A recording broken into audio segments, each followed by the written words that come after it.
Welcome back to the Jewish Futurism Lab, where we unpack Torah, tech, and tomorrow. I'm your host, Mike Wirth, Jewish futurist, community artist, and design educator, coming to you from Crown Town, Charlotte, North Carolina. Today, I'm sitting down with Cantor Hollis Schachner. Hollis is the senior cantor, longtime spiritual leader, and artist at Temple Shir Tikva, and her journey from performance into a life of prayer, music, and community is a living case study in Jewish futures. She also happens to be my cousin, and we sit down and explore how she became a cantor and how she imagines the next generation of Jewish spiritual life. Let's get into it, y'all.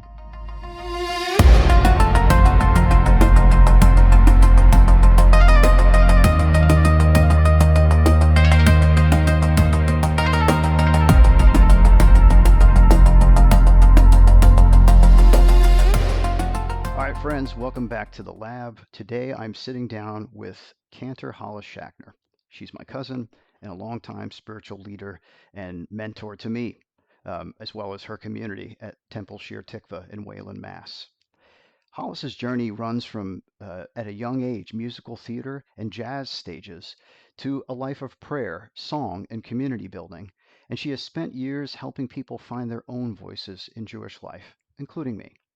In our conversation, we explore how she became Cantor Hollis, the many mentors and moments that helped shape her, and the experiments and dreams she has for the future of her own Jewish community. Hollis and I reflect on the amazing influence of our beloved grandparents, Nana and Poppy, who were powerful forces in both of our lives and shaped how we show up as Jews and as creatives. We talk about how she measures success in such a human relational vocation and what she's curious about and learning right now as her creative journey continues to unfold. So, without further ado, here's my conversation with Cantor cousin Hollis Schachner. Gosh, I'm on the road this week and taught at Lair House earlier this week and just been enjoying the Boston area and the Boston Jewish life that's here. We went to the dance party in Cambridge last night after Shabbat. Wow. I can testify my cousin can dance. Oh, right. Thank you. That's one on record now. But I'm so happy to have Hollis here. Hollis is a wealth of knowledge, has been just a great mentor to me throughout our lives, and has really helped me like find my Jewish road in life. So, without getting too sentimental, she's also like wicked smart, friends, and like has such a heart for Jewish life and all this. She's cringing right now because she's like, dude, I can't live And no, up to this is this. like such a buildup, right? Like way to crash and burn. Thanks. Well, I'll leave that to you.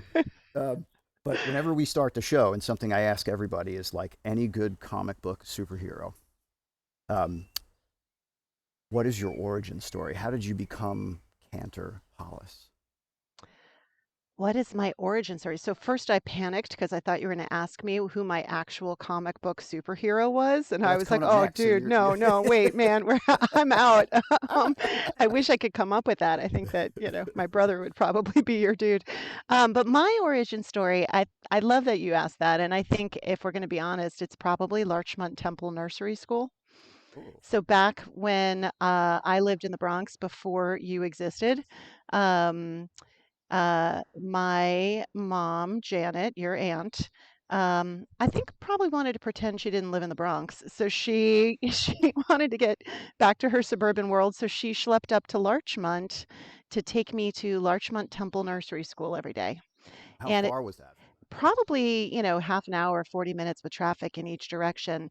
Um, and I still don't know why she chose that place specifically, except I guess she liked Larchmont. But the reason I believe that that may be the foundation of the origin story is, to my understanding, and I can't quote scientific studies on this, it used to be thought that the time where identity most forms is when kids are teenagers. And I think, that individuation and maturation and identity formation still absolutely happens then.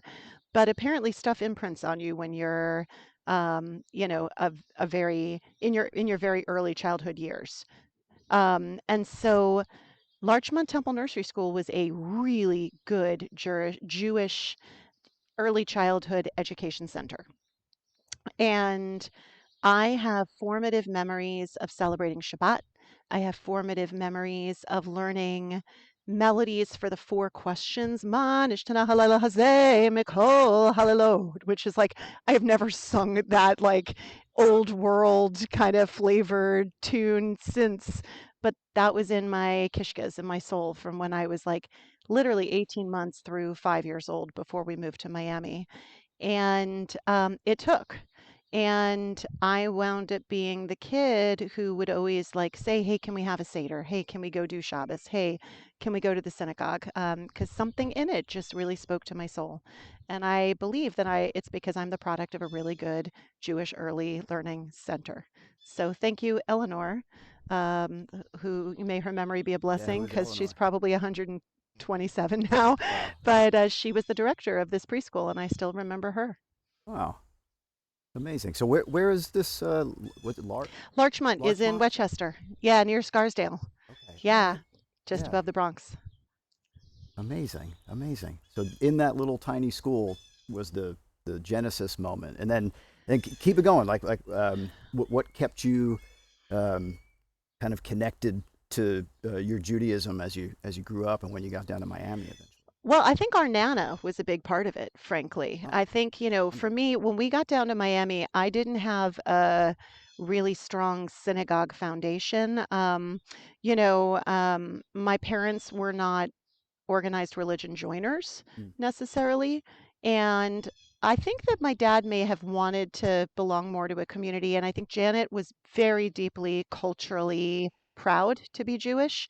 So there was always this like pride and identity and cultural sense of, the social justice dimensions, the food dimensions, the Borscht Belt history, like yeah. pride in our ancestors who came from the old country. Like all of that was very real, but it didn't manifest in organized synagogue life. Mm, I kind of came to that on my own later on, but we always belonged somewhere for a couple of years and then bumped from place to place. mm-hmm. Um, so the place where there was a consistent Jewish vibe that touched my soul was really through Nana, through, Elsie Smallberg, your grandmother and mine, and to some extent Poppy, our grandfather, because, they were of the generation that still spoke Yiddish when they didn't want the kids to know what they were saying. Yeah. So there was a lot of Yiddish in the house and a lot of Yiddish humor and a lot of Yiddish poetry. Do you remember Nana teaching you a Yiddish poem?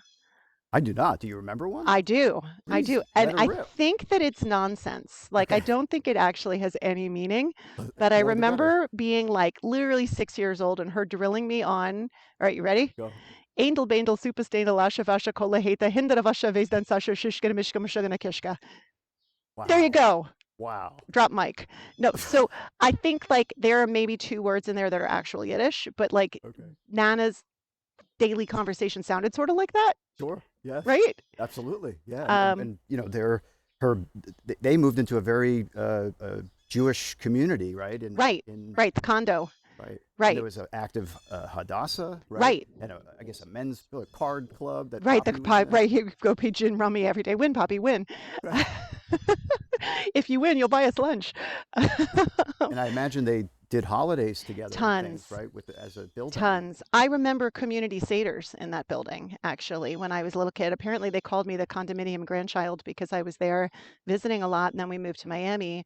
So I would like literally wander to door, and all the doors had mezuzahs, on her floor. They were all Sure. Jewish, and I would wander door to door, and I knew who lived in each one, and I knew where they kept their candy. So I'd Yeah. just bang on the door, and they'd let me in. I'd grab some candy and move on to the next one. Like Molly Auerbach, Molly right? Auerbach, Yeah. yeah. And Vivian. Ricky Caminiti, Yes, Ricky was Vivian. on the end. She had all those plants and all the tchotchkes outside her house. I know. Right, I always wanted to right, play in there, and right, Nana would be like, right. "Get out of there, Michael." Yeah. Exactly. There were at least three Sylvias. I can't keep track. Yeah, yeah, yeah. So I think for me that a lot of the like foundational Jewish neshama, like what fed my Jewish soul, was the kind of the family home hearth cultural pride and sweetness of those sort of early childhood memories.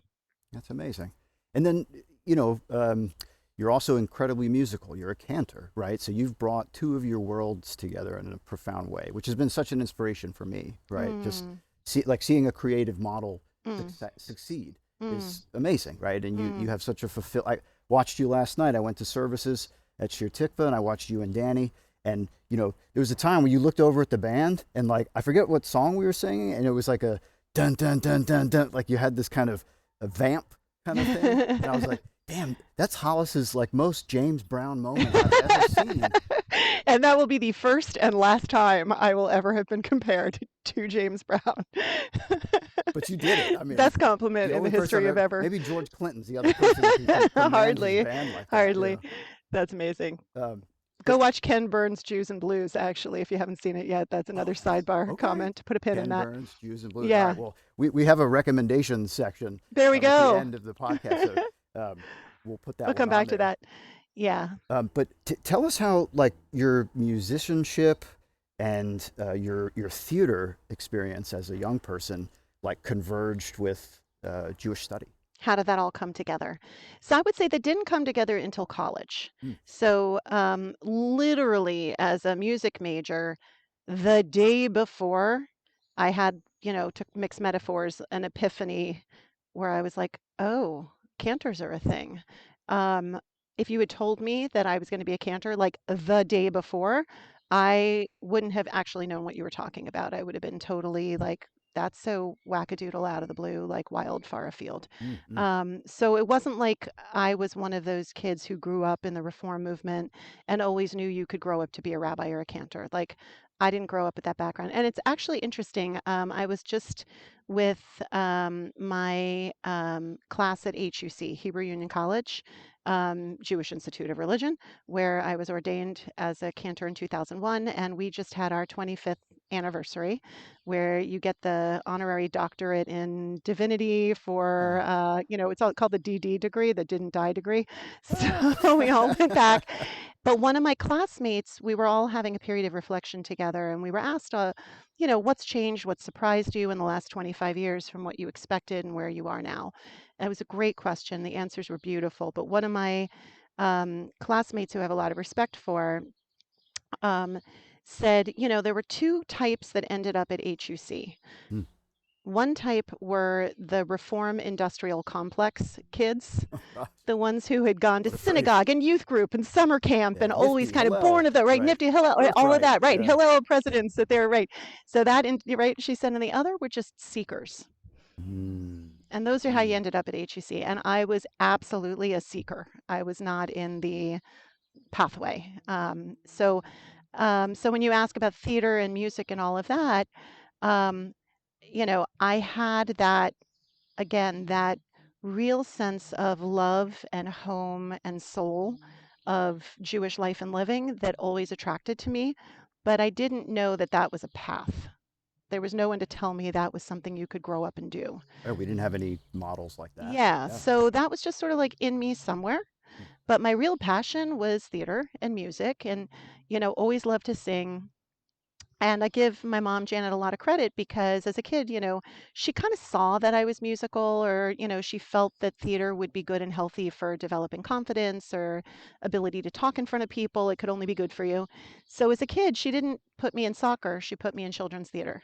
And Nice. I started going to Harmony Creative Arts Center a couple blocks from my house as a little kid, Mm. with this cohort of other little kids. And that was my after school activity. And we did lots of shows, did lots of music, started taking voice lessons, ended up begging my parents to let me audition for a magnet school, South Center for the Arts, Southwood, which was it was for the purpose of it was actually for the purpose of building diversity. Like the arts program at this school was like 500 kids within a 2,000 kid middle school, and there was busing to bring kids from different neighborhoods together. So I was at Southwood, which was an arts program, and then in the musical theater department, and then auditioned for a new school that was opening up, New World School of the Arts, which was a high school for the arts, Cool. It's based like fame, on like Miami exactly. fame. So it was Fame South, and actually Cool. Dick Klein, who had been principal at LaGuardia during Mm. the Fame years, was consulted on how to build the same type of model and what he would do differently in Florida. and then they brought him in to run it and to build it. Oh, So it was like college level theater or art or music or whatever your discipline was for 3 hours every afternoon, earning college credits toward that while doing high school in the morning. oh, that's so And cool. So you got both. so I got both. So it was like Wow, real conservative training, I'm sorry, conservatory. conservatory Yeah. training very young. So I was on that path. Um, so that was the sort of musical theater arts piece. And, I can share with you how those converged when I was in college, but I'll fast forward by saying I always thought that my path would have been a performance or performance adjacent type of arts path. Like, Sure. as I was going to go to New York, audition, try to make it type thing, or at least branch into directing or branch into, some form of related arts field. I thought so too. I Yeah, remember going to see your improv troupe right, a couple, right. 3 times when I Right, was mental a floss. Oh my teenager. God, that was their Yeah, days. that was Right, doing comedy awesome. improv when I was in college, and right, being a singing waitress, like A real artist. all the things. Right, right, right.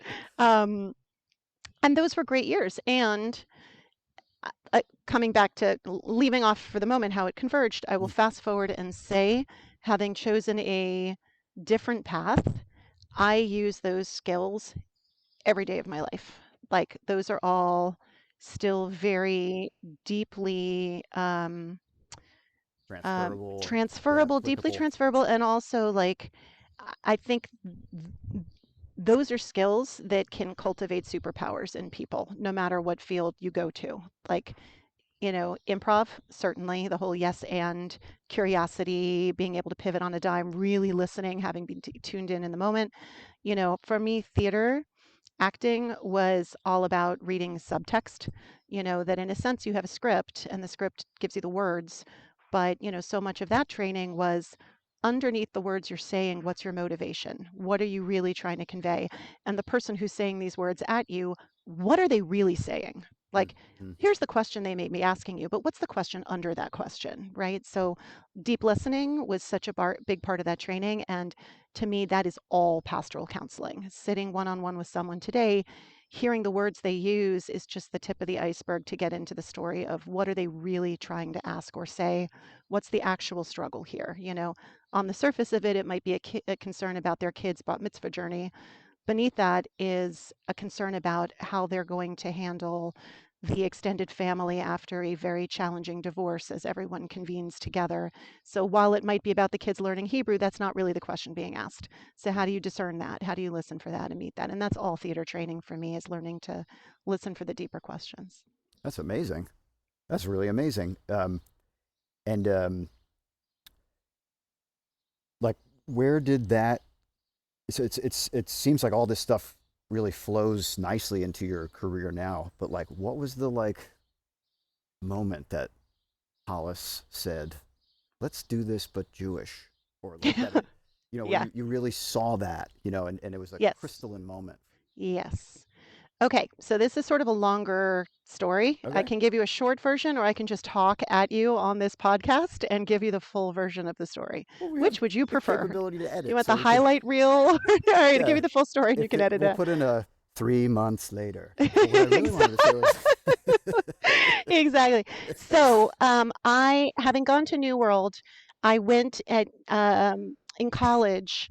I chose to go to University of Miami because it was free since your Uncle Larry worked there. And they had two musical theater departments, one in the theater school and one in the music school. oh, So I chose the music school one because I had a really strong theater background, but my chops were not as um, but you could tight. benefited from the music Yeah, I needed training. more music theory. I needed more piano. I needed more technique. There were things I could benefit from that domain. Yeah. And so I went to the musical theater program in the music school, which I hopefully am not insulting anybody at this point by saying was abjectly terrible. Yeah. It was a terrible program, Okay. so Yeah. much so that I left and needed to find another major, and a year later it folded. They literally shuttered it while I was Ooh. still an undergrad. So that being said, I was like, well, where do I go from here? What do I do? And Someone at the time suggested I explore the jazz department, even though I wasn't really a jazz singer, Mm. because the jazz department in their jazz vocal program, you really became a great pianist, like jazz pianist. You had to take lessons. So if you really worked at it, you could really develop a skill. You learned to do the kind of studio musician stuff that could pay some bills while everybody else in the theater world would be temping. I could maybe be like, or waitressing. I Right. could be fronting my own bat mitzvah band or like doing, it would give me And a skills lot to like more write charts, work with enterprise. musicians, like be not just like the chick singer, but an on the ball musician. So I was attracted to that. So I moved into that department. I got so much out of it. I learned so much. I love jazz. The glitch was that I am not a jazz singer. There is um, a specific like set of skills involved in using your voice that way. And I am like a classic lyric soprano. I Mm. just couldn't hack it. And I knew it, and I hate sucking at the things. And so it was kind of soul crushing to like hear all this talent around me and be like, it's like wearing a gorgeous dress that's just the wrong size. Sure. Like Right. it just didn't fit. Good work, So, but yeah. And so I really got depressed and I was really struggling at the time because I needed some elective credits. I happened to just take some Judaic studies classes because I was interested. uh, So I took one on like modern Jewish thought. And then I took one on Jewish history. And then I took one on something else. So I was taking these Judaic studies classes and loving them, like crushing them, straight A's. Whereas my music classes, like I was happy to get a C because I was just so dark, you're trying to just make it. Yeah. just getting through. And one day I was in a big band arranging class. Fun. Terrible. Oh. It's like we were talking about how neither of us loves math. Like it's like the trigonometry of like music theory and jazz world type of thing. Yeah. It was like, arranging things in different keys for 21 different instruments and thinking like my when I tell you I couldn't do it, I mean I could not do it. Okay. And Yeah. the teacher asked me a question and I actually knew that I was going to start crying. So rather than weep in the class, I got up and just walked out. I Oh, like left the room. mid semester, or was this No, like mid-class, mid like in the class? middle, like the teacher is like, Hollis, what do you think about this approach technique? And I just literally And you got up showed and her walked the out of the room. retreat technique. Yeah, I just like fight, flight, freeze. Like it was flight. And I went and I locked myself in a bathroom. And I remember standing and looking in the mirror and thinking to myself, I am not leaving this bathroom until I know what I'm doing with my life. Like I'm not, and I Oh, could still very be there. manly. Like I Yeah. could literally have still be there. But but I was standing in the bathroom and I remember asking myself, what music do I love? Hmm. Like, because I hate everything I'm singing and I hate everything I'm learning about music and I'm not good at it. Like, what am I enjoying? What music do I love? And Mike, I swear this is the weirdest thing, but there had been one of the synagogues I mentioned to you, we bumped around from place to place, but never Okay. Yep. consistently When went. you were young. Yeah. One place we went to, and I was maybe in sixth grade before I was a religious school dropout because I didn't become bat mitzvah till I was 22. Right. Um, Going. I had a student cantor who was coming down, I now know from HUC in New York, on weekends to serve this little satellite center in Kendall of Temple Israel of Greater Miami, whose mothership was on in downtown Miami. Mm. And this very blonde, beautiful, gorgeous voiced young woman whose name is Rochelle Nelson Mm. um, was a cantor. And I stood there in the bathroom thinking, what music have I loved? And I heard her singing this now very old Debbie Friedman setting of the Ve'ahavta that's kind of iconic. Tell us who Debbie Thou Friedman is. shalt love the Lord thy God with all of thy heart. It's a part of the Shema. Right. And so I heard that in my head as I'm looking in this mirror, and it was like a light bulb literally went off, like ding, ding, ding. I'm like, okay, that's weird. How do I love that music? Like, Right. where did that even come from? And then I'm like, well, what classes have I been enjoying since I hating all my music classes? And it was like my Judaic studies classes. I actually love those. And again, a light bulb, like ding, ding, ding. And I stood there and I thought to myself, I think there are people who do that. I think there are people who do music and Jewish. I think that blonde woman whose voice I just heard in my head is one of them. I think they're called cantors. And I think I need to go learn a lot more about that. So that was the moment of convergence for me in that bathroom that I locked myself in. And then I could leave because I figured out what I was going to do with my life. That Amazing. I'm so moment. glad you told this version. It was so vivid in my mind. I'm seeing you there, like schwitzing and like Yeah. questioning everything, and that this tune enters your brain. That must have Yeah. been like lightning, It and really was. It was wild. And again, fast forward, very forward to my first day of, HUC in Jerusalem, yeah. when my 12 classmates are sitting around. The first thing you do is you're asked to tell your, origin story. How did you decide to become a Oh, cantor? And this one is like, I was the president of my Nifty chapter, and my great grandfather for 12 generations was a rabbi. And I was like, I locked myself in a bathroom. right. I don't have a pedigree It's story, so like, like, everyone's looking at me like, okay, well, okay then. yeah. They're like, oh, I'm glad that worked out. Yeah. Yeah, so my I could still be there. Oh my gosh. That's amazing. So I want to ask a little bit about kind of uh, your you've been at Shir Tikva now for how many 25 years. 25 Mazel Tov. That's Yeah, it is amazing. I'm really lucky. and are you going to get this doctorate thing? Are Already did. you did it? Already Okay, did. We already Mazel did. Tov. We already So you're did. Dr. Rabbi. Okay. Yeah, no, not Dr. Rabbi. A cantor with an Oh yes. honorary Doctor of Divinity, which is, nothing you use or actually call yourself by, but it's a sweet way of saying thank you for 25 years of service to the You Jewish didn't die. community. Yeah, Yeah, I feel like exactly. that's very apt. Yeah. Throw an Esquire on there just I shouldn't for need an fun. extra. Right. Right. Next time you Your fly. honor. Yeah. Yeah, his honor, right? Her Right. honor. Um, so as a cantor and being in pastoral roles as well as like band leader roles, right? I was describing your James Brown moment Hardly, earlier. but thank you. And you know, you've been helping people like find their own voices within the Mm. community. Can you share maybe some like folks who have maybe uh, been a mentee of yours through the years, who kind of Mentees. yeah, Yeah. like who kind of came up Yeah. like following the yours was you said her name was Rochelle. Rochelle Nelson she's to this day is my mentor, and she is the reason, honestly, I credit her because she took me on. After that, another story maybe for another podcast, but how I ended up changing my major and how I ended up finding my way back to her. She was still in Miami. She took me on, and she was the one who, said, if you want to learn everything that I can teach you about what it means to do what I do, then you can shadow me. But first, you need to learn to read some Hebrew. So sit down. This is an Aleph. And like literally sat me on her couch, and we spent the better part of a year learning and studying together. And she had me sing at her synagogue. She taught me to learn Torah.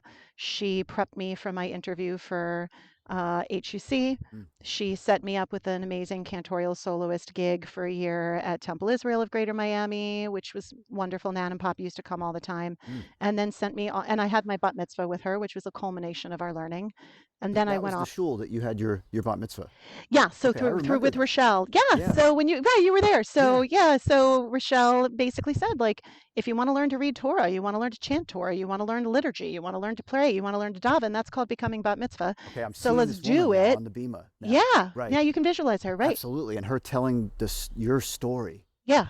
I remember saying like Hollis has come from Yeah. like it was like Yeah, I you showed up climbed a at an mountain. but again, when you ask about mentees, Mm, I'm gonna have to play this for Rochelle because I credit her with everything in that, like, by putting my feet firmly on the path that they were like tentatively pointing in, she opened every door for me. And I met my children's father as my classmate, Jeff. And it, like I have my children, I have my job. Like literally, the life I have was because a mentor who I approached with curiosity just opened every door for me and believed in me. And so that that has been a powerful reminder of how like a shoulder tap can be the most powerful thing in the world. Like mm, looking at someone and saying, "Hey, future rabbi, hey, future cantor, or hey, deep Jewish learner, or hey, can I take you for coffee when you're back from college?" And mm, just keep this relationship going and see what's happening in your universe. And that,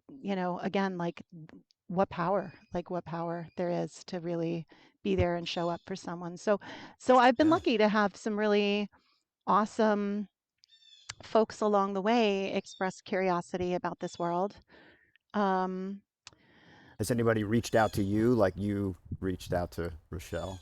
Yeah, Cool. yeah, yeah. Actually, there are a couple that come to mind. I think the most beautiful first experience of that was when I was studying at HUC in New York. We had student pulpits.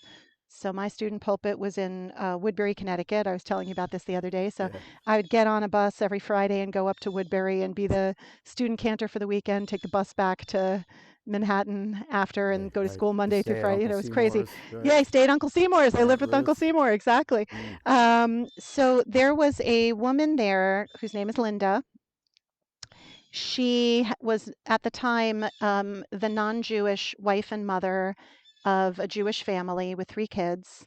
And she again had the most beautiful Yiddish neshama, the most beautiful Jewish soul you'd ever seen. But she'd never really taken the step to become Jewish. But she was all in. She was the Jewish educator of her family. She was Mm-hmm. the, and her husband was also, both of them helped to support the program, support the synagogue, volunteered, rolled up their sleeves. Oh, She sang in the choir. She's a musician, and she happened to run an early learning center at the time, but really got interested in Jewish music. So she sang in the choir with me there. And then I would, give her some solos and teach some Jewish music that she expressed curiosity. And so the more she wanted to know, the more I was happy to like partner with her and learn. So in my third year there, she made the decision that she wanted to become Jewish after having, raised a Jewish family and lived in Jewish community for about 25 years. So she went to the mikveh, and right after she went to the mikveh, her husband got down on one knee and proposed to her because they'd never had a chuppah. cool. So I got to be there with her at her mikveh, be there with her at her wedding. And then she wanted to learn to read Torah. So I was with her for her bat mitzvah. And fast forward, she ended up being my successor at that synagogue as a cantorial Wow. soloist. And Say her name one more time. her name is Linda Goodman. Linda Goodman. And Okay. Linda is the incredible cantorial soloist of this community in Connecticut. And 2 of her 3 children went on to become rabbis. You're kidding. Yeah, and Andrew Goodman had been one of the deans at Hebrew College. His sister Amy Goodman is a Oh. rabbi locally. So these are people that I've, Oh, not Amy Goodman from NPR. different Amy Goodman. Different Amy Goodman. Yeah, Okay. and Yeah. different Amy Goodman. But again, and their third child, Noah, was a member of Shir Tikva, and so I got to officiate at those, his children's bar mitzvah, and Linda came and sang with me there. So again, that was in a way a cross-generational thing Right. because it wasn't like a young kid being mentored in our program. Right. I was learning as much from her as she was teaching, as I was able to teach her, like Right. just real symbiosis in this beautiful relationship. So Linda is one that comes to mind. But then there are kids in our program. My first year at Shir Tikva, I had to go into like the first grade classroom and do the here's what a cantor is. Hello, everybody. Great, glad to meet you. I'll be your 101. cantor. Right. Right. And I have this visual on these adorable kids, many of whom I still am in, long-term relationship with, having known them and, been a That's part of just like their babies, journeys. right? And one of them, Leah Nussbaum, has since gone on to become a rabbi, Wow. and they are raising their family here, married to another rabbi, Jessica, who is a conservative rabbi locally, and Leah works as a hospice chaplain, and but also is our go-to for teaching and Shiva minions and coverage because Leah is sort of an adjacent Shir Tikva rabbi, but one who started as my first grader. So again, like the pride in having a program that can inspire people to their own journey is just so cool. That's so cool. I'm still unpacking here how if I were to draw a picture of that story, it would be like a spider web Yeah, with yeah, how much overlap through the yeah, generations and the right, people and the connection and right. later and whatnot. Um, Let me ask you something about like your mentality as you've kind of been in this space and working in Shir Tikva. Um, what is like a risk that you felt like you took as like either an artist or a spiritual leader that felt scary at the time, but now feels like something that's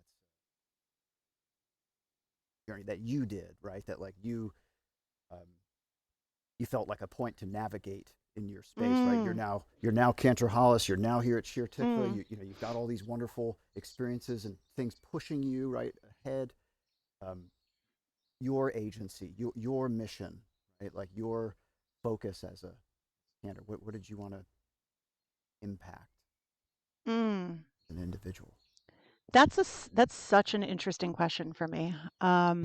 That's so fascinating because my mind goes in a couple directions. You ask as an artist, there are definitely things in those realms because in a weird way, I have less confidence and more imposter syndrome in myself in my realm as an artist than I do in the rest of the dimensions of my work as clergy. Like, I feel a pretty reasonable degree of confidence in my ability to show up as a pastoral counselor or as an educator or in a social justice space or in a community building space. I feel like, um, as a lifelong Jewish learner, like I know what I don't know, Mm. so I don't try to ever pretend that I know something I don't know, and I'm Sure. really comfortable saying I don't know what I don't Yeah. know. So like I don't feel it doesn't feel as risky in the realm of education to like put myself out there because I'm happy to be clear that I'm learning alongside everybody else. So no one's we're all taking risks together, right? Art somehow I feel like you're bringing there's an expectation of you there that for Mm. me I've in a very culture of excellence world I struggle with. So I think I might say, in the artistic place, some of the ways that I've challenged myself or risked is by constantly trying to surround myself by heroes um, who intimidate me and who I Mhm. can learn from. Like Um, like uh, cause you to want to improve yourself, Yeah, or yeah, like, oh like wow, people I who didn't know make me you could raise do my that. bar, right? There you go. Cool. Cool. And again, starting from a point of anavav, like real humility, like what's Mm-hmm. my right size space here? Like my right size space in this moment is like I have a job to do. I'm asked to show up. I'm asked to bring my talent, my expertise to this moment in whatever way I can. But you can teach me about how to do that so much better than I might have been able to figure out on my own. So I hired Susan DeSelms, who's one of my closest friends. Mm. She's music minister at a United Parish in Brookline, which is a Oh. church in Brookline with a wicked, amazing music program that she's run for 20 years, and she came on part-time as our choir director and and Friday night accompanist. And she stepped back this last year because she was just burning her candle at every end. And we were lucky to have her as long as we did. But Yeah. I think when you ask about risks that I took artistically, Mm. Susan always challenged me to envision what we could do. Like, when you talk about your future casting, like Right. she was the one to say, what could you build with these people? You have this choir of like 30 people and they're singing some nice 2 and 4 part harmony and they're loving it and the community receives it. But could they sing Bernstein's Chichester Psalms? Mm. Like, could they be doing that? Right? Fire on all cylinders. Yeah. Yeah, I mean, like, what would that look like? And the answer is yes, they could, right? I could not have done that on my own. There's no way in hell that I could have brought them to that level because I don't have that skill set. Mm. So I think some of my, risks I was taking were learning how to dream big and not be limited by my own, imposter syndrome or sense of like what I can do or can't do, but to like bring intimidating people into my sphere who could challenge me to be better and help like raise all the boats, if that makes sense. So, she did this program on spirituals Ah. in her church. And she started something it's worth looking up called the Negro Spiritual Royalties Project, You told me which about I may have this. told you about. So, Yes. without getting into the details now, everyone go look it up. It's brilliant. Totally. That being said, she was researching, studying, and performing Negro spirituals with the pay it forward by paying, quote, royalties to institutions today that nurture Black art and Black talent, Mm. given that the original composers of these pieces will never were acknowledged for it and will never, receive the royalties that modern composers receive. Right. So how can we pay it forward? So, an artistic challenge was her asking me, what are the Jewish spirituals? Like, Mm. what pieces of Jewish music, not just like the prayers that we sing all the time, but like, if the purpose of the spirituals was like uplift and resilience through music, which is like the red phone to God during times of oppression, Mm-hmm. what do you have? Because I know you've got it. Like Right. Judaism has that. Like, Yeah. what is it? So, like, for me, a risk was like, wow, what would I put in that category? And how could we program a concert together where we bring your church and my synagogue together to like really explore like hope through oppression? Like, what does that look like? And then like challenging myself to sing some of this stuff, which is hard music. Like, it's really hard. Like, artistically, it was hard, but like so rewarding. So, those are the things that come to mind. I don't know if that answers the question.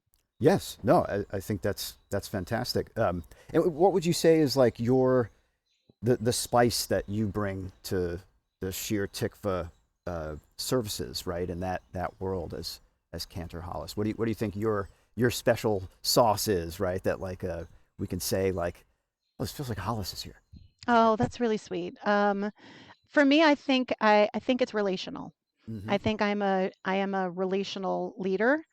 People talk about different leadership styles. There are systems thinkers and process thinkers, and I am a relational thinker. So for me, I think what I bring is when I'm leading services, although the art of service leading can be performative, you want it to be executed beautifully.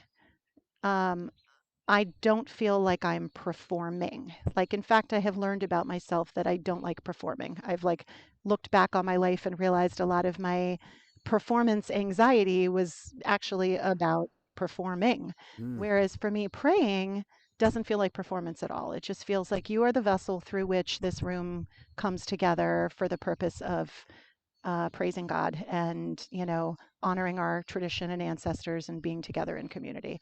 So for me, that mindset is so relational. Like, it's what's happening between me and the kahal, the community in the moment.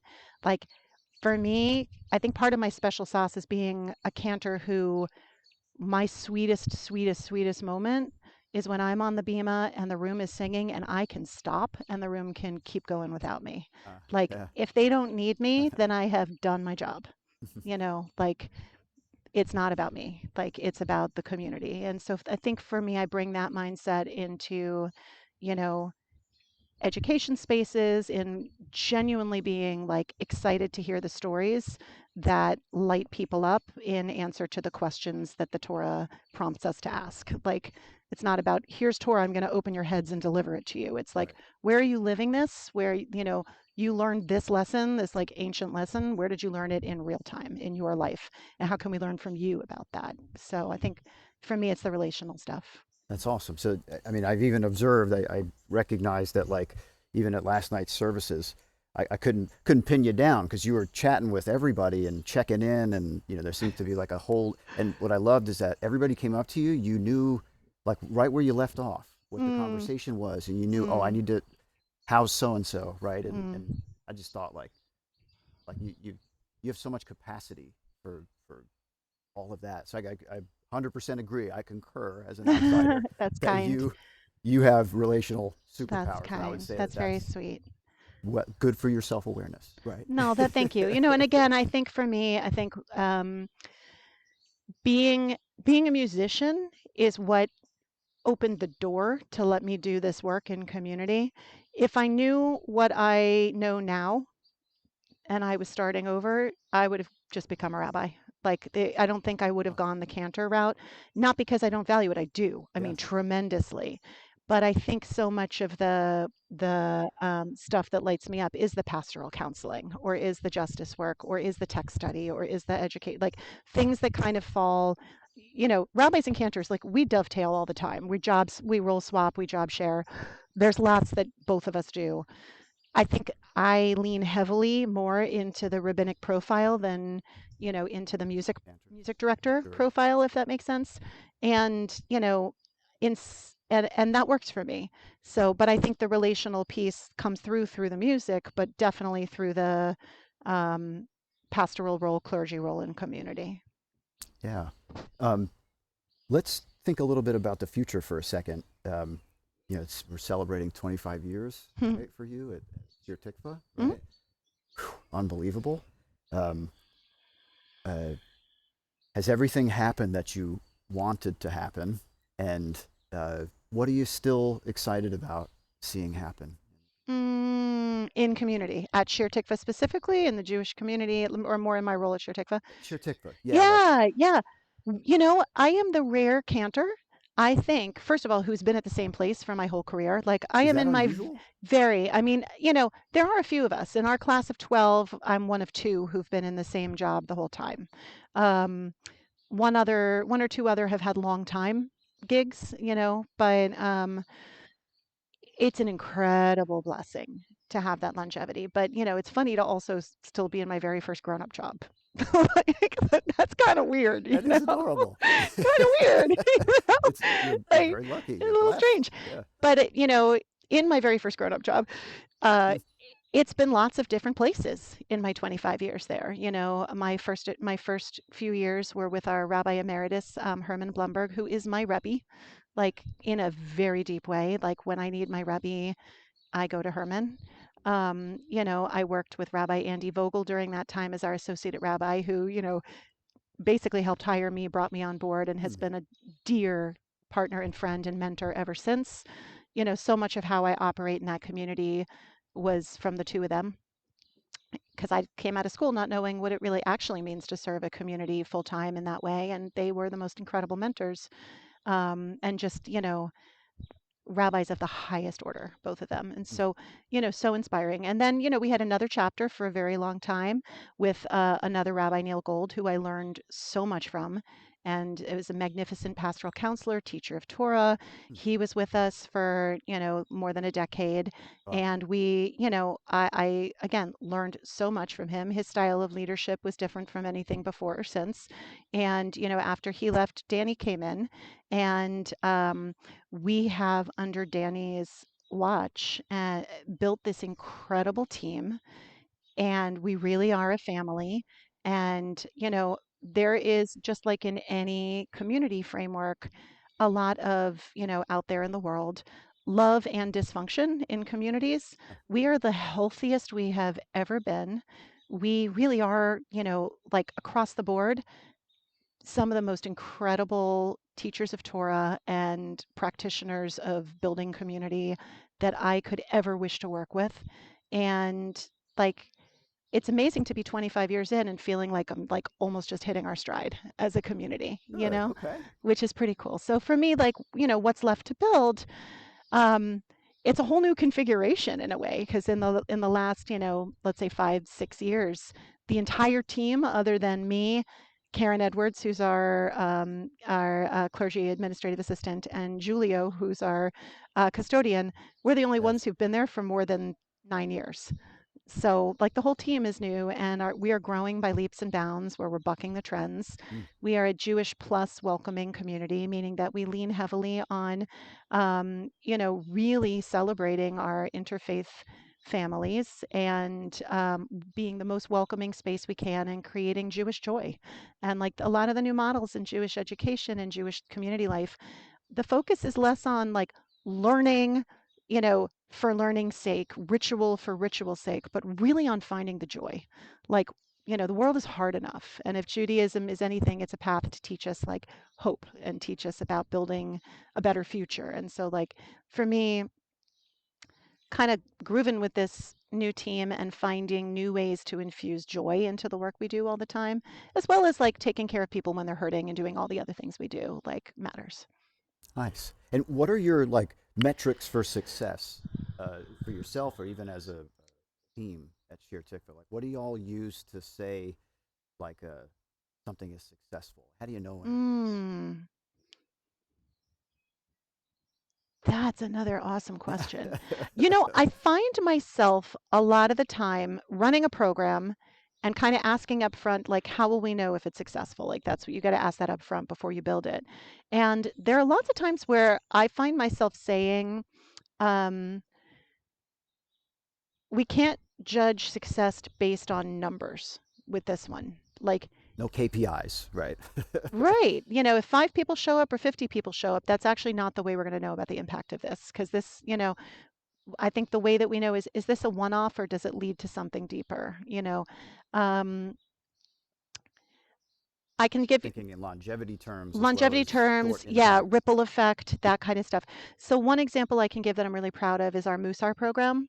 You and I have talked about Musar, and I love the way you've started to incorporate Midot into your work and your art. And like, I So mean, come wonderful. on, like, we have to have a whole podcast of the ways in which I want to celebrate you That's because, like, you are one of my heroes that I aspire to be like now. Like, holy moly, what you have done with your learning and integrating. Like, you talk about Jewish and music for me, like Jewish and art for you, like Thank you. you are like hella ridiculously talented and like I don't even know how to go there.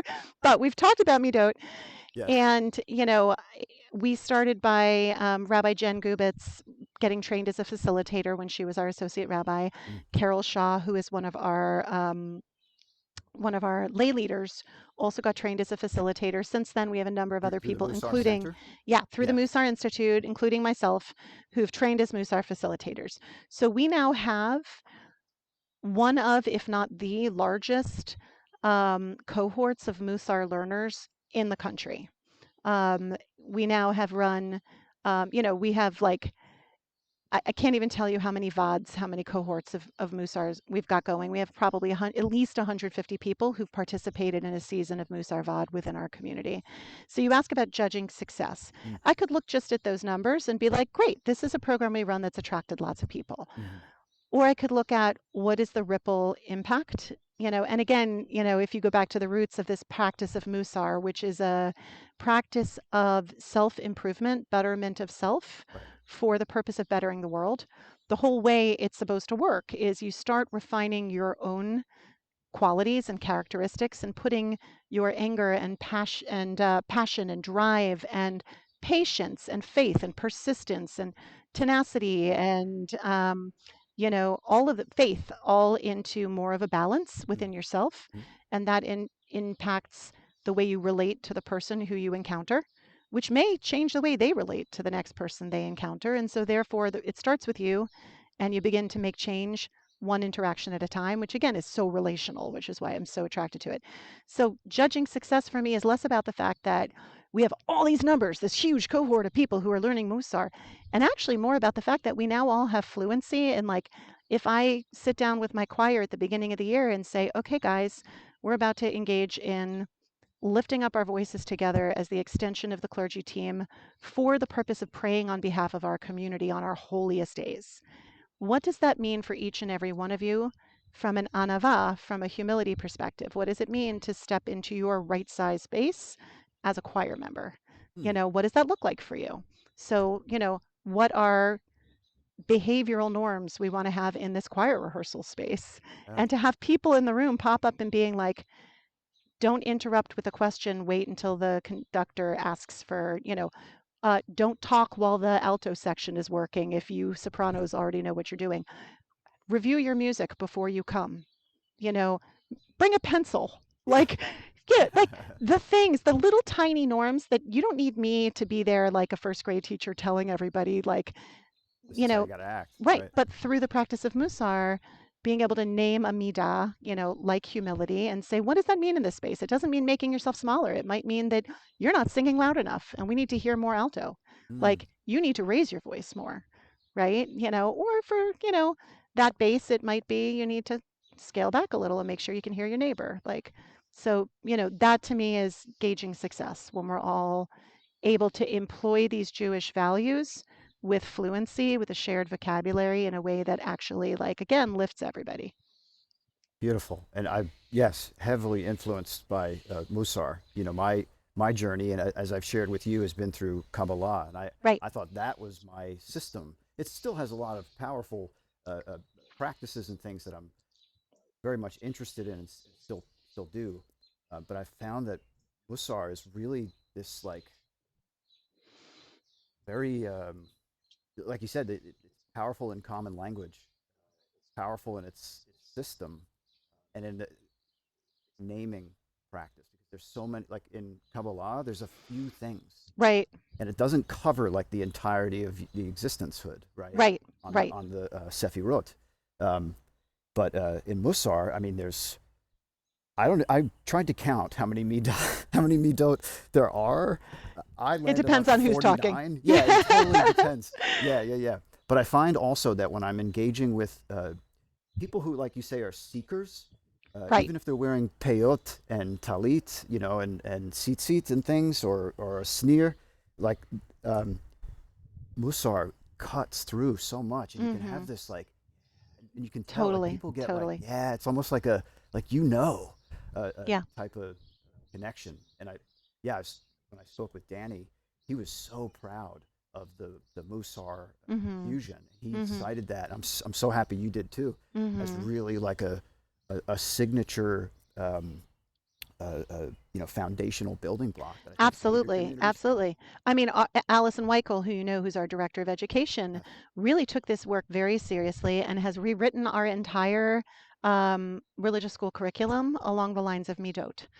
Look, wonderful. I don't know how many programs have ever even thought of that, let alone done it, you know. So we have a midah of the month. So the whole community is, thinking together about chesed, loving kindness, or the whole. So it's quite beautiful and, quite impactful. But I appreciate what you said about being a seeker. I think that's something you and I have both had in common, had to be adults before we discovered it about each other and began to learn from each other this way.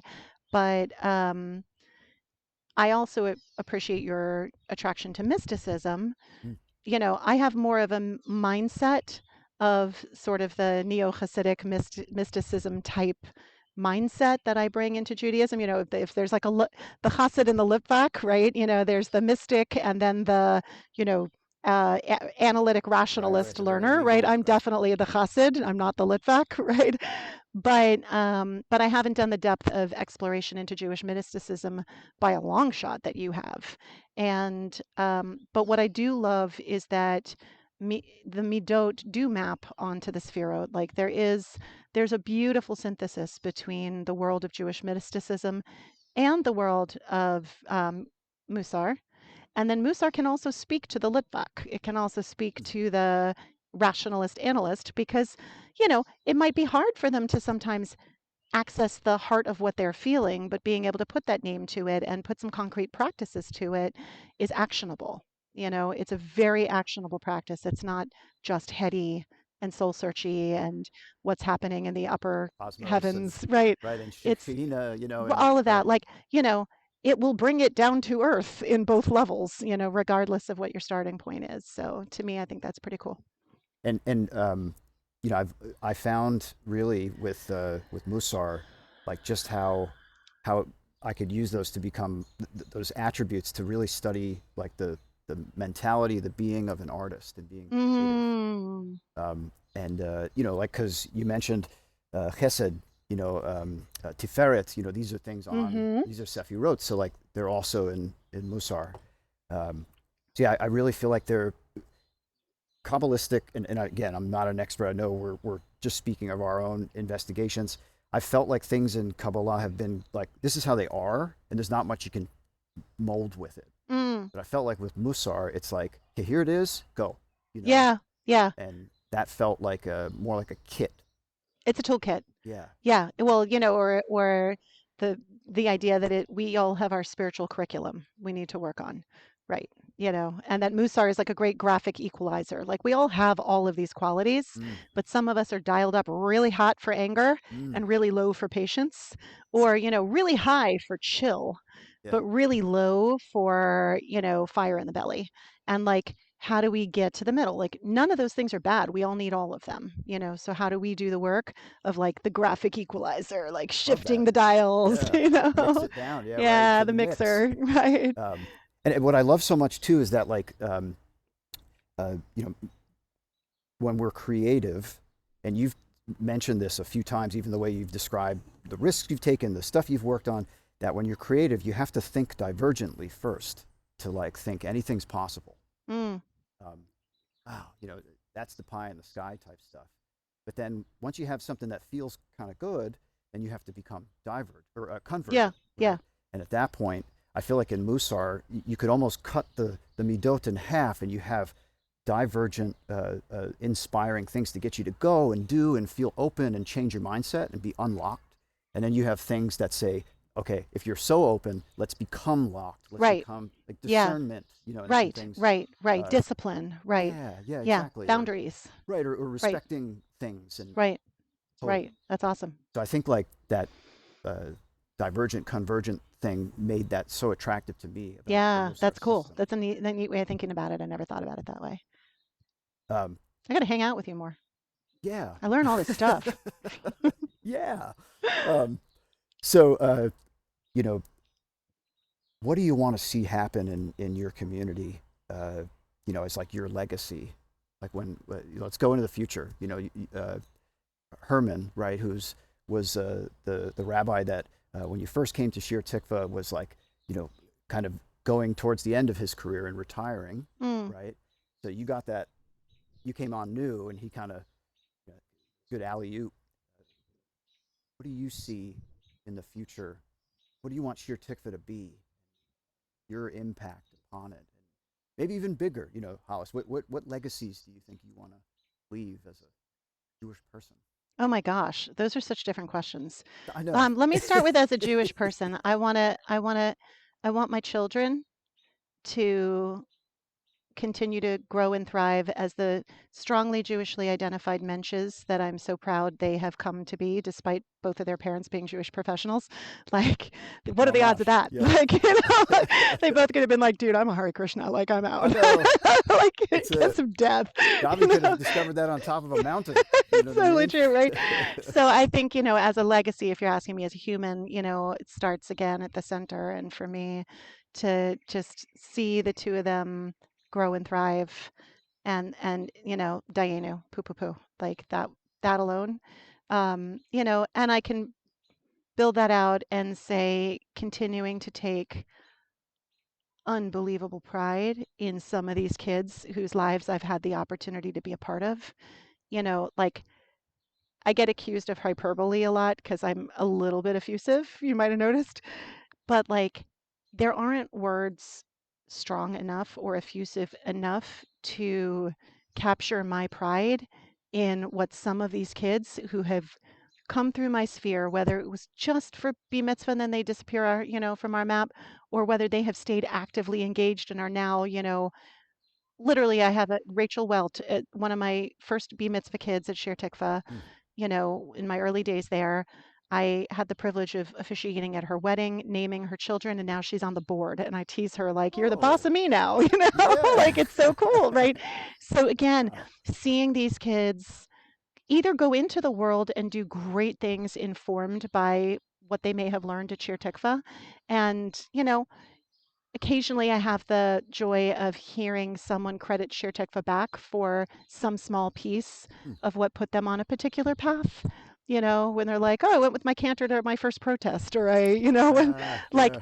that kind of thing, like the social justice values that I learned, or to me, that's a legacy for me to feel like, you know, what we're doing mattered in these now adult human beings' trajectories, and that even if they, as adults, wrestle with some basic tenets of, faith or Israel or, you know, belief or God or community, like who doesn't? Like we all Yeah. should be wrestling. Like that's why we're Jews, like, Right. right? Right. Israel. In the name. Yeah. So it's in the name.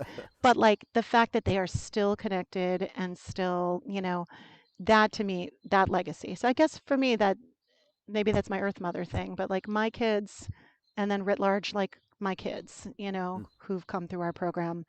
And then for the synagogue itself, I'd love to see our music program grow beyond what I can give it. Like, Hmm. I want to keep, like, when Susan stepped back, we hired Adam Bernstein, who you met last night, Yeah. That's who great. is a phenomenal Yeah. Sweetheart. young guy, not that long out of college, doing incredible things in the a cappella space. And, like, he plays in a rock band. He's phenomenal. He works in these, like, spaces where he conducts 80 voices at a time in other ensembles outside of Shir Tikva, but he's hungry to learn and grow as a Jewish musician and Jewish music director as well. Like nurturing someone like that, and then, you know, like setting him loose upon the community and kind of being like, let's see where you take this. Yeah. And, being there to back him up and support him and be a safety net, but like empower him to lead. Like that's super, that would be my legacy, to watch what he would do with that. Mm. Um, and then I would say there's just the fun things that I haven't yet built there that I'm excited to build. I have a real interest in What? Jewish food culture. Huh. And the Shabbat table is like the heart of, the family practice every week. And for me, I feed the hell out of people. That's like my passion. And so to bring more culinary experiences and food history, food humor, food, you know, singing around the Shabbat table and self catering as a community. And, Mm. instead of being in the sanctuary for services, what would it look like to do a brief sanctuary services for the purpose of saying Kaddish for those folks who Sure. need that, but then moving it into the social hall, having brought a team together to prepare a gorgeous traditional Shabbat meal from some corner of the Jewish world or other, and then sing music from that world around the table, and then just have deep questions for people to engage in around the table to get to know each other better. So, like the food, the music, the history, the tradition, the building community and relationships, all like that's sort of my next frontier of what I want to look at. A little bit like what Charlie's doing at Lair House, you know? Sure. Yeah, Yeah. but bringing that into the synagogue instead of leaving the synagogue to go find it. Oh, uh, again, very crystal in my mind, Hollis, as you're describing this. Yeah. I can see it, having been there and have had food at Shir Tikva and being given gluten-free things, which is always so lovely. Wow, yeah, that's fantastic. Now let's go bigger here. Talk about the Jewish people at as a whole. What are some of your hopes and wishes and wants and prayers, for us as a civilization? Um, yeah, just a little question like that. Come on, cuz. Yeah, I know. I think again, hope, optimism, joy, community, relationships. I wish we could center our dialogue and interactions with each other, assuming best intentions along those values.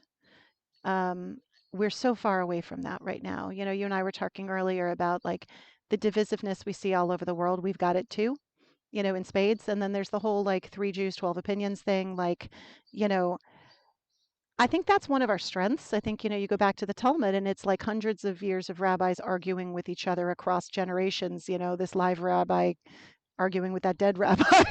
Right. Like we've. But for the purpose of heaven, we have this idea of Lashem Shemayim, Lo Lashem Shemayim, that like, you know, right, conflict held productively, tension held positively can lead to wonderful things. When it's held in the spirit, Lo Lashem Shemayim, not for the sake of heaven, it leads to terrible things. And so I think, for the Jewish people as a whole, I I again going back to the reform industrial complex comment that my colleague made, which was hilarious because there That is a is there's a hilarious. conservative industrial, there's an orthodox industrial. Like we all have our lanes, right? That Sure. form the thing, and we think our thing is the thing and the right Engines thing are and the way the running. thing and the Yeah. right. Like because I think one of going back to one of my origin story things. I think because I didn't grow up firmly with a foot in a movement, Mm. I don't have that movement mindset. Okay. So I think I've always been more of a post-denominational, pluralistic Jew. Mm. And, even in my years living in Israel, I was living in an Orthodox community, even while I was studying at a Reform yeshiva.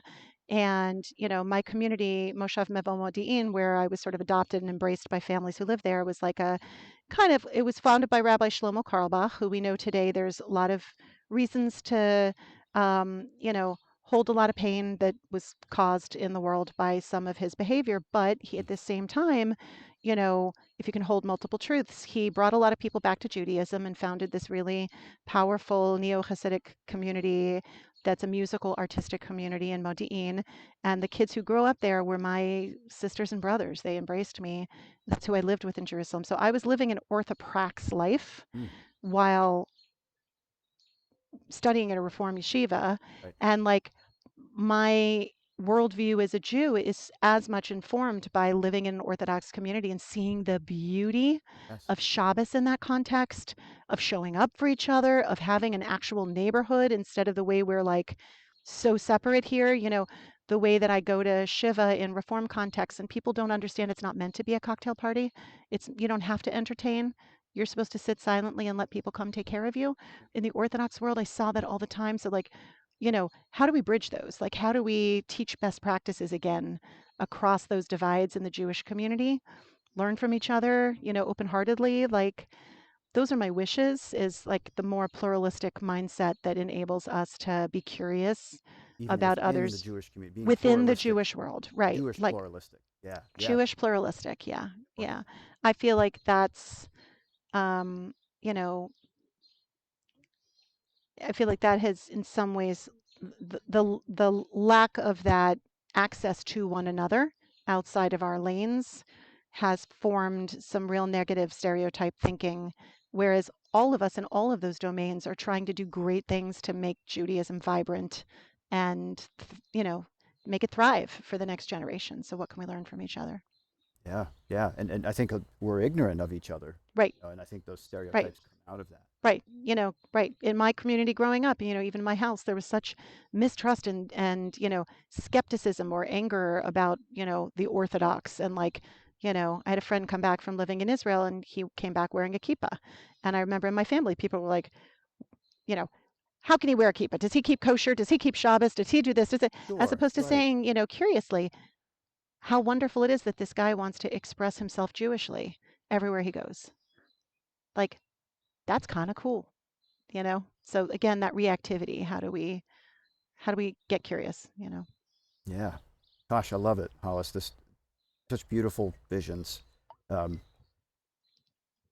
we want to also. You have so much things that you've engaged and read. So I always ask folks like, could you give us a little short list of things that you would recommend? Maybe on some of the topics that we talked about. Hmm. Um, Maybe a good Musar Yeah, connection. yeah. You had mentioned in the beginning something that I said we'd put on our list at the end. Oh God, I'm going to come back to that. I have to Yeah, I figure out what that forgot what is. it is. um But yeah, okay, what's on your, so what are you reading? a couple of things that have really informed me over the years. One is Amos Oz, so Israeli novelist, no longer living, but just brilliant and beautiful. Any of his novels are must reads. But Say their name one he, more time. Amos Oh, Oz, O-Z, Amos Oz. Amos Oz. He wrote a very small book in about the year 2000-ish. So Hmm. it's very dated to its time, but the principles are universal. It's two essays. The first one is, the book is called um, how, oh my gosh, why am I blanking right now? It's not how to something a fanatic. Hmm. How I feel like I need you to hit pause so I can go to my shelf and grab. It's not how to kill a fanatic because clearly that's the wrong. Right, right. But it's like, um, how to diffuse a fanatic. Look it up for me. How to cure a Cure. fanatic. That was it. Cure. I'm like, it's a cure. Right. Yeah. How to cure a fanatic. Um, and he talks in that book about what separates the fanatic from the not fanatic. Hmm. And he drills it down to this idea of humor, that like a fanatic can laugh at others, but can never laugh at themselves. That Oh, no fanatic actually has a true sense of humor where they can look at themselves and say, even in their foibles, there's something that's just a little bit funny. And, his he maps that, applies that to sort of the conflicts in Israel Palestine, the mhm. greater conflicts in the world. It is a beautiful read, How to Cure a Fanatic. Very small book. You read it in an hour. Really. Musar, Everyday Holiness is a really good place to start. The Musar Torah commentary, also, if you want to learn, the weekly Torah portion through the lens of Midot, is great. To that end, my favorite Chumash commentary is the Women's Torah commentary, published by the Reform Movement. So it gives you a feminist read on a lot of those things.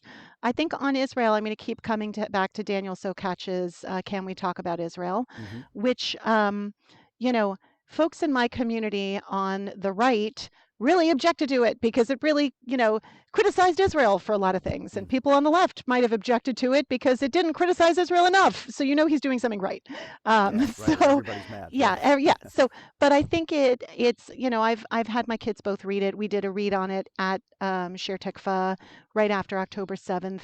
It was written before October 7th, but Right. it is one of the Still most, resonates. yeah, for me, I think it's one of the most helpful. Um, Here are the facts, ma'am, type of books that, help you understand the historical container that led to the situation we're in right now. So that would be that. Another one is Sarah Hurwitz, Here All Along. Mm. She was Michelle Obama's speechwriter, and she developed as an adult a real interest in Judaism that, her early childhood and elementary years of religious school, sidebar, some of which were spent at Temple Shir Tikva in Wayland, Uh-oh. did not suffice to set Uh-oh. her on a Jewish path Okay. because the older approaches to Jewish education really kind of failed my generation, frankly. Mm. And so those of us who found our way, many of us found our way despite negative Didactic. experiences, Yes, not or or because of them. And so that's what we're trying to correct in this generation. How do people take what we teach about Judaism and take the Jewish joy that we're trying to cultivate and let that inspire a lifelong of learning, So she writes this book Here All Along, which is basically the book she wished she'd had on what Judaism can mean to you wow. as an adult in the modern American world. And she writes again from her deep place in understanding politics at traveling in some very high circles politically and connecting the dots between Jewish practice and the world we live in today Mm. as American Jews, and it's absolutely beautiful. So those are some good reads. Wonderful. And then, is there anything like cool that you're working on, project wise, inside, outside of the Jewish community that you're excited about? You could share with us. What am I working on inside out of the Jewish community right now? You know, s- I've been doing ceramics for a few years, so I am interested again, this like the whole like Hidura Olam thing, making the world more beautiful, Yeah. right? Hidura mitzvah. Right. Interested, like I've never stepped into a visual arts space at all. I don't see myself as having those like skills in the slightest, like can't draw a straight line with a ruler, totally insanely inspired by people like you who can envision something and manifest it. Like, how I the still can't hell draw a do you straight do line. that? I'm That's terrible at it. insane. Well, I mean, I've seen your work and like it's magical. So again, Thank I you. don't, and I mean that like it is magic. Like, what is that sorcery? Like, how do you make that happen? Like, how do humans have that kind of like wizardry? Like I don't understand. But to me, the simple thing of like, what would it look like to start making kiddush cups or to start making challah plates or to start making seder plates or to like learn to make really beautiful things with my hands? That's my like personal little to have a self. Like, what does it look like to have a self? What do I do with my Fabulous. time now that I'm almost an empty nester? Um, Do you want to write a book? Do you want to write create an album? Do you have anything on those um, fronts? mm, if I was to ever write a book, and some people have suggested it would be interesting to do so, I think it would be again on sort of like the inside perspective of Jewish community. From again case studies and lessons learned in community. But I'm not rushing to write a book. I composed some material, like I'm a little bit of a one-hit wonder in the Jewish world, which is more embarrassing than something I celebrate because if I kept writing and I was prolific, then I feel like I'd have something to show for it. But, like if lightning strikes once and then never again, don't feel like I can claim it. So maybe I'll get back to composing one day. But right now my Mm. interests really again are more in the Jewish food and culture space and seeing what it would look like to and the social justice space, quite frankly. Like it's a very complicated time to like live those values. So no, I don't feel like I have one specific project in mind, but you'll be the first to know. Excellent. Well, it sounds like it's a convergence of Yeah, many threads and yeah. things I coming think together. I'm trying to figure out how best to serve my community, which is sort of an insular thing as opposed to the looking outward, what can I do to serve the world? But like Mm. serving the world by way of serving my community right now, coming off some sabbatical time. So trying to think about what my next project, inward looks like. But yeah, so Beautiful. Well, my dear cousin, we could talk forever and ever and ever, and I hope we get to again on other Yeah. topics. But this is And so I need to go wonderful. on record just to Go ahead. say how proud I am, and I don't mean that in a patronizing way. Like, I, it fills my heart with pride to see the Jewish educator and artist that you are, and the ways in which you are synthesizing all of these fascinating passions of yours into service, to the world through the things you create and build, through the questions you ask, through the book that you gave the world, through the teaching at Lair House, through, your art being shown in Jerusalem, through, I mean, it's so ridiculously inspiring that I get to have you as my cousin for the whole life. Like, that's Oh amazing. my God, you're such a dear. And Mm. likewise, I mean, we'll end on a sentimental note. I've been chasing your greatness forever, right? And I always tell you these things, and you always deflect them, and you're like, "Stop it, I got my stop shield. it," right? But Hollis, Right. you're freaking Everything you amazing. say goes back to you. I'll take that. I like to feel amazing once in a while. Mhm. But just how much capacity you have as an individual is stymieing. That's I, I really kind. I would quit Thank you. more than before, earlier than halfway through with what I see you do, and how you just really you help people like get to a place where they're okay, and Mm. you make sure that they get there. Like Mm. that's the best thing I could say is like you make sure folks get home. Oh my gosh, So Mike. That if we there's a talk to you. mission statement for my life, maybe that's it. So thank you for articulating it for me. Right. Well, Thank you. and Never I'll thought I'll about it take that those way. royalties too to the Yeah, brand. you should. That's good branding. You're good at that. Thank you. Love you, So much dear. love. Mwah. Mwah! Until next Love, time, love, love. part 2 will be coming out. Yay! Right? Every good episode of a Star Trek Needs a show. sequel. We can unpack our You childhoods. have been listening to the Jewish Futurism Lab, a weekly independent production of Mike Wirth Art Incorporated. If you are into these conversations, make sure you follow or subscribe wherever you get your podcasts, and drop a rating and a review so more